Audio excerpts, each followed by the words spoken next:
स्वागत छ तपाईलाई च्यानल द ड्रिभन नेपालमा। यहाँ हामी तपाईहरूलाई दिनहुँ नेपालका मुख्य समाचारहरू छोटकरीमा प्रस्तुत गर्छौं। प्रधानमन्त्री बालन शाहको भनाइले किन मच्यो विवाद? नेपालले पनि भारतको सीमा मिचेको भनाइको साँचो अर्थ के हो? नेपाल र भारत बीचको सीमा विवाद फेरि एकपटक चर्चामा छ। तर यस पटक विवाद भारतले गरेको अतिक्रमण मात्र होइन, नेपालले पनि भारततर्फ केही ठाउँमा अतिक्रमण गरेको भनाइले सुरु भएको हो। प्रधानमन्त्री बालन शाहको यो टिप्पणीपछि नेपाल भित्रै ठूलो बहस सुरु भयो। धेरैले यसलाई गलत बुझाइ भने, धेरैले यसलाई स्वीकारोक्ति माने।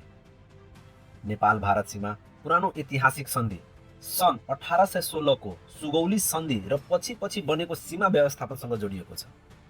अहिले सीमा करिब 98% भागमा निर्धारित भइसकेको भए पनि केही ठाउँमा अझै विवाद बाँकी।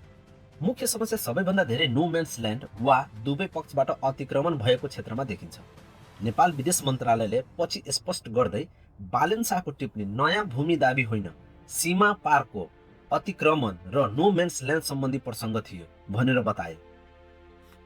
उता भारततर्फबाट पनि प्रतिक्रिया आयो।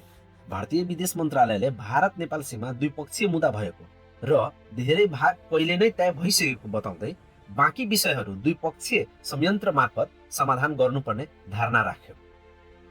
यो विवाद किन चर्कियो भन्ने यस्तो विषय नेपालमा संवेदनशील मानिन्छ। सीमा सार्वभौमिकता र राष्ट्रिय समानसँग जोडिएको कुरा भएकोले एक वाक्यले पनि ठूलो राजनीतिक तरङ्ग ल्याउन सक्छ। त्यसमाथि लिपुलेख, लिम्पियाधारा र कालापानी जस्ता क्षेत्रहरू पहिलेदेखि नै संवेदनशील छन्।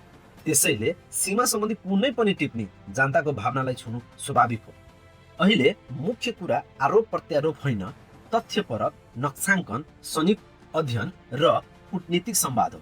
दुवै देशबीच सीमा विवादको समाधान सडकमा होइन, कूटनीतिक टेबलमा हुने कुरा हो। त्यसैले नेपालले पनि भारतको सीमा मिचेको भन्ने भनाइलाई केवल भावनात्मक रूपमा होइन, सीमा व्यवस्थापन, नो म्यान्स ल्यान्ड र ऐतिहासिक विवादको सन्दर्भमा बुझ्नुपर्छ।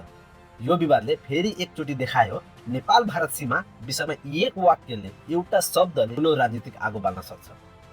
धन्यवाद। तपाईलाई हाम्रो कन्टेन्ट मन पर्यो भने लाइक, शेयर, सब्स्क्राइब गर्न नबिर्सिनुहोला।